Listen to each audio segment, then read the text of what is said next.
This is NDTV.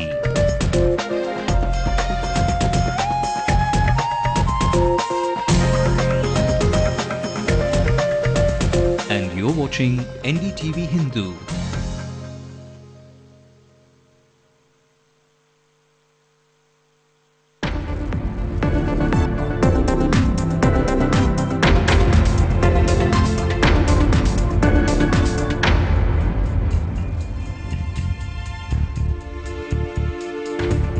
Drama ahead of Kanimuri's bail plea hearing on Monday. Supreme Court judges slated to hear the case recuse themselves. As confusion on fee structure reigns supreme, NDTV Hindu keeps you a step ahead. We tell you where to get the fee details. Newly appointed expert panel on common syllabus meets today. Veteran educationist YG Parthasarathy features in the panel. We've had the first committee meeting today, and the committee will give its views after reviewing the entire textbooks which are given to them. And since the matter is sub judice, we don't want to say anything. CPM General Secretary Prakash Karat ups the ante, demands that Prime Minister be included within the purview of the Lokpal bill. Prime Minister cannot be brought under the purview of the Lokpal. We don't agree. Tamil Nadu government continues with the shuffle within the state police forces. R. Shekhar is appointed as the ADGP of the crime branch. India voted fourth most dangerous for women. Chennai fails to keep MRTS lines clear of danger for fairer sex. Fire ravages the slums in Tondia Pet, burns down mark sheets and with it the future of this young student. என்னோட certificate mark sheet எல்லாமே போயிடுச்சு. அது கொஞ்சம் help பண்ணா நல்லா இருக்கும். அது வாங்கி தர மாதிரி. Resettlement and rehabilitation of urban poor poses big questions. 40,000 in need of government aid and shelter. And IIT Madras is now a global village. Foreign faculty is wooed by handsome paychecks. I spent 40 days here. I really liked the environment. Also, I took it to professors. It seemed to have a lot of freedom, academic freedom. A very good evening. You're watching Late Night News with me, Ashmit Kumar. Let's run through the national stories making headlines. BJP left slammed the government over CAG report that says Oil Ministry and DG Hydrocarbons allegedly favoured Reliance Industries. A setback to the salvage operations of MV Wisdom. The cable laid to tow the ship snaps. Delhi police defends the action at Ramleela grounds in its affidavit. Says there was no lathi charge. I don't believe in fasts to protest, says Sri Sri Ravi Shankar after convincing Ramdev to break his fast. After being held by pirates for 10 months, the ship with Indian sailors on board will finally reach its destination Oman tomorrow. The US dismisses Al-Qaeda's new chief as a pale comparison to Osama, says Zawahiri will be met with the same fate. And actor Imran Khan speaks out against Maharashtra government's decision to raise minimum drinking age to 25. Well, first up, after much confusion and chaos on the revised fee structure announced by the Ravi Raja Pandian committee, there finally emerges some clarity. After days of drama, after the fee structure had been made available to the schools, finally parents can get their hands on the fees to be paid. The details of the revised fee structure have been put up on the website palikalvi.in. Parents can secure the fee details at this website. Well, moving ahead, the first meeting of the 9-member expert panel to review the textbooks met today under Chief Secretary Debendra Nath Sarangi. Now, Chief Minister Jayalalitha had said that the committee would submit its report to the Madras High Court before July 6th of 2011 as directed by the Supreme Court. Now, as per Supreme Court directions, the state government has appointed 9-member panel to review the quality of textbooks. The panel headed by Chief Secretary has academicians such as C. Jayadev of DAV schools and Mrs. YG Parthasarathy of Padma Shashadri schools. Meanwhile, G. Balasubramanian, Vijay Lakshmi Srinivasan are the experts representing the state. Professor P.K. Tripathi and Professor Anil Sethi are from the NCERT. Now, School Education Secretary Sabitha and School Educational Director Vasundhara Devi are the other members. The meeting was very useful, that's all I can say, and very good people are working on it. Do you have a time frame to finish the job now? The court has itself made it, Yeah. maybe in time. Before 6th of May. Yes, July. We've had the first committee meeting today, and the committee will give its views after reviewing the entire textbooks which are given to them. And since the matter is sub judice, we don't want to say anything. What about the next meeting? We'll let you know.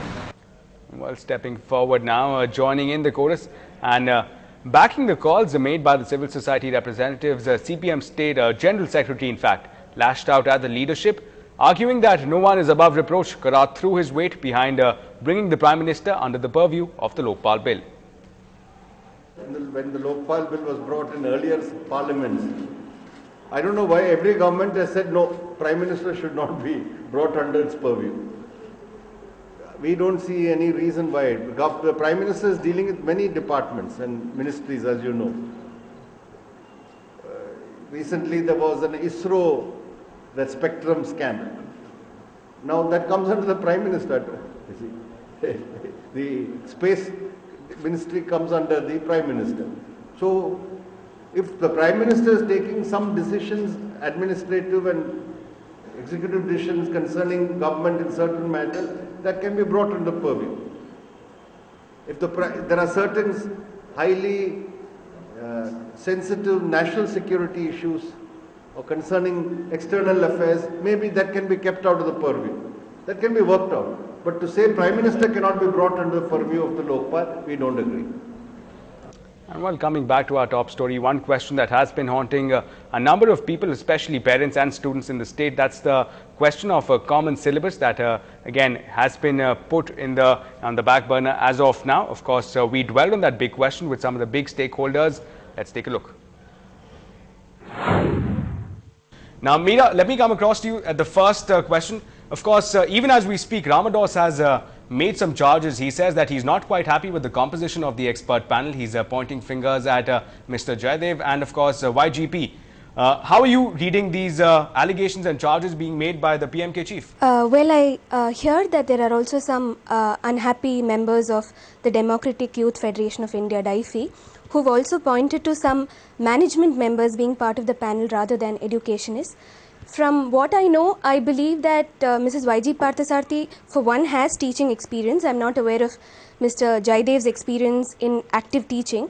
But if they are pointing to, academic expertise as being crucial to taking a decision on the syllabus, I think there is a valid point in saying that we'd rather have academics and experienced teachers who perhaps are in a better position to comment on the syllabus. What do students study without any textbooks? Let's get a student's perspective on this, one who actually faces these troubles every day. Let's go across to Jayashri, who's joining us in our studios. Jayashri, every day you go to school there, and in a break from tradition, here we have studies without any books. So tell us, from the first period when studies begin, how do the teachers go about it? As a student, how are you made to learn, how are you made to progress without any textbooks here? We just study basic concepts, and we already studied it. It is just beating about the bush, always reading the same stuff.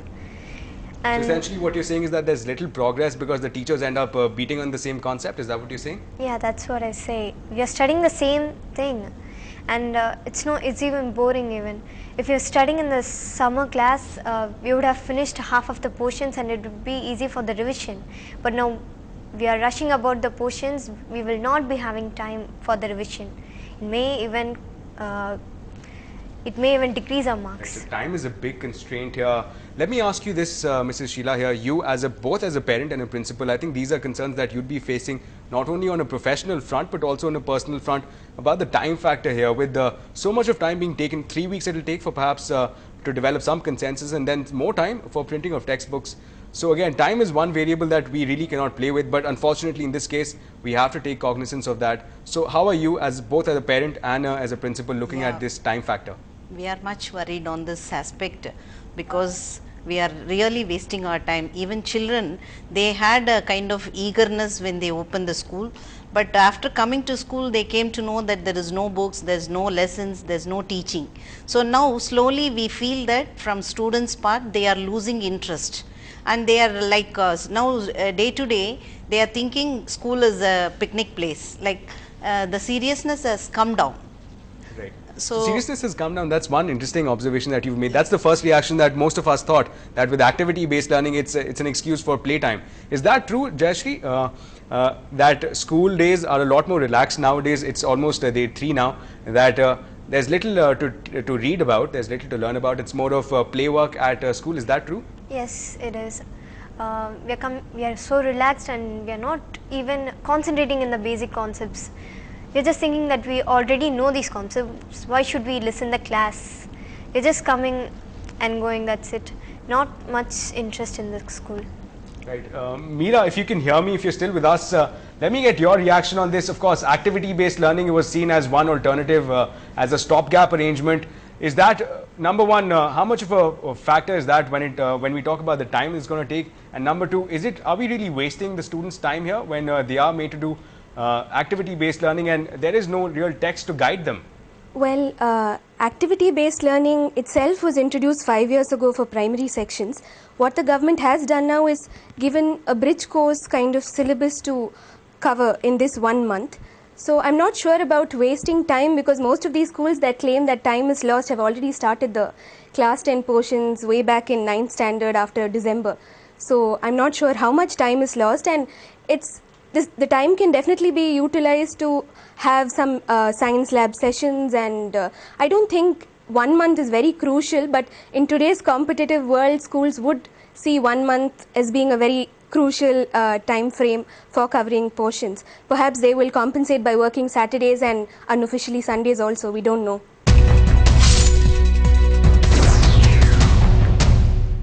Well, in news coming in, of course, interesting development in Kanimuri's bail plea. The two judges of the Apex Court slated to hear the case have recused themselves.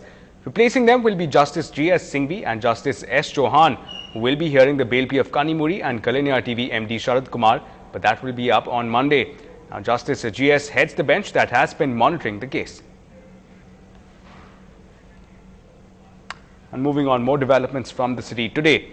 A massive fire in Tondiarpet erupted, burnt the slums to the ashes. Now, the fire destroyed all the residents' possessions, and it was not the first time that such a tragedy has happened. Locals cried out that the fires have struck their homes several times before, but successive governments have only made empty promises offering stable residences. For one girl, however, the tragedy is particularly great. Saraswati has just finished 12th exams and was preparing to apply to college when the fire struck. Now, the fire destroyed her mark sheets, certificates, application forms, and with it, all the money that her parents had saved up for her higher education. Now, her only hope is that the government supports her in some way. என் பேர் சரஸ்வதி. நான் இப்போ தான் +2 முடிச்சிருக்கேன். நான் போன வாரத்தில் தான் application வாங்கிட்டு வந்து வச்சேன் மெட்ராஸ் யூனிவர்சிட்டியில். ஆனால் நான் மண்டே சப்மிட் பண்ணலான்னு நினச்சேன், ஆனால் அதுக்குள்ளே எரிஞ்சிருச்சு. எங்கள் அம்மா கஷ்டப்பட்டு எல்லாத்தையும் சேர்த்து வச்சாங்க, எங்கள் அப்பாவும் எங்கள் அம்மாவும் எனக்காக. அதில் எதுவுமே ஒரு குண்டு மணி கூட இல்லை. என்னோடய சர்டிஃபிகேட், மார்க் ஷீட் எல்லாமே போயிடுச்சு. அது கொஞ்சம் ஹெல்ப் பண்ணால் நல்லாயிருக்கும், அது வாங்கி தர மாதிரி. அப்ளிகேஷனும் எரிஞ்சு போச்சு. நான் இப்போ வந்து திங்கக்கிழமை சப்மிட் பண்ணலான்னு இருந்தேன், அப்ளிகேஷனும் போச்சு. எனக்கு அப்ளிகேஷன் வாங்கி தந்தால் ரொம்ப நல்லா இருக்கும்னு நினைக்கிறேன். இங்கே இருக்க எல்லாருக்குமே கொஞ்சம் ஹெல்ப் பண்ணணும்னு மட்டும் கேட்டுக்கிறேன். அது மட்டும் கவர்மெண்ட் வந்து செஞ்சால் நல்லாயிருக்கும். Well, Tamil Nadu government today continued with the revamp of state police forces with the various transfers and postings. Top on the list today, R. Shekhar, the former Chennai City Commissioner, has been appointed as the new CBCID ADGP, replacing Ramasundram. Now, Archana Ramasundram, ADGP CBCID, has been transferred and posted as ADGP training in Chennai, replacing R. Shekhar of the Q branch. SPM Ashok Kumar is the new Deputy Commissioner for T. Nagar.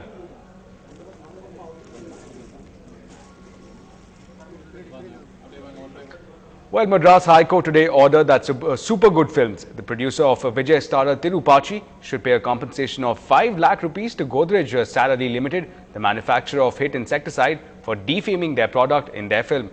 Now, the petitioner had said that the movie showed the product in bad light in 2 scenes in which the villain and the hero were shown using insecticides to kill humans. Now, while the court had already restrained the film producer by an interim order to mask the product's name, it had to pay 5 lakh rupees as damage already caused. Well, India has been rated as the 4th most unsafe place on the planet for women. Does Chennai fare any better? We'll tell you on the other side.